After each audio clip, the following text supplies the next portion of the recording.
ನಮಸ್ಕಾರ, ನೀವು ನೋಡ್ತಾ ಇದ್ದೀರಾ ನ್ಯೂಸ್ ಫಸ್ಟ್ ಲೈವ್. ನಾನು ರಾಹುಲ್ ದಯಾನ್. ಮೊದಲಿಗೆ ಕ್ಷಣದ ಹೆಡ್ಲೈನ್ಸ್. ಧರ್ಮಸ್ಥಳದಲ್ಲಿ ಶವಗಳನ್ನ ಹೂತಿಟ್ಟ ಆರೋಪ ಕೇಸ್. ಬಾಹುಬಲಿ ಬೆಟ್ಟದಲ್ಲಿ 16ನೇ ಸ್ಥಳದಲ್ಲಿ ಅಸ್ಥಿಪಂಜರ ಅವಶೇಷಗಳಿಗಾಗಿ ಶೋಧ. ಸ್ಥಳದಲ್ಲಿ ಪರದೆ ಅಳವಡಿಸಿ ಕಾರ್ಯಾಚರಣೆ.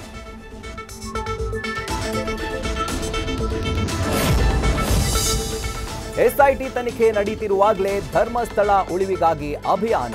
ಯಲಹಂಕ ಶಾಸಕ ಎಸ್ಆರ್ ವಿಶ್ವನಾಥ್ರಿಂದ ಅಭಿಯಾನ ಆಯೋಜನೆ. ಆಗಸ್ಟ್ 16ರಂದು 200ಕ್ಕೂ ಹೆಚ್ಚು ಕಾರುಗಳ ಮೂಲಕ ಧರ್ಮಸ್ಥಳಕ್ಕೆ ರ್ಯಾಲಿ.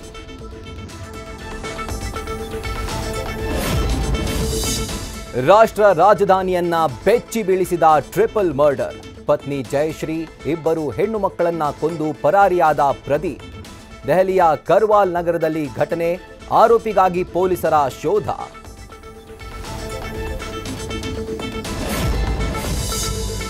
ಟಾರ್ಗೆಟ್ ಮಾಡಿದ್ದವನನ್ನ ಬಿಟ್ಟು ಮತ್ತೊಬ್ಬನ ಬರ್ಬರ ಹತ್ಯೆ.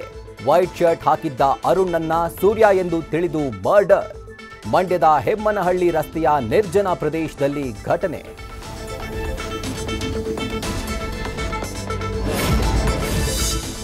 ನಟ ವಿಷ್ಣುವರ್ಧನ್ ಸ್ಮಾರಕ ನೆಲಸಮಕ್ಕೆ ಅಭಿಮಾನಿಗಳ ತೀವ್ರ ಆಕ್ರೋಶ.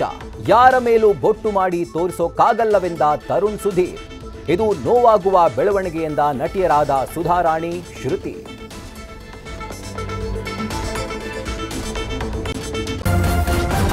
ನ್ಯೂಸ್ ಫಸ್ಟ್, ನಿರ್ಭೀತಿಯಿಂದ ನಿಮ್ಮ ಪರವಾಗಿ.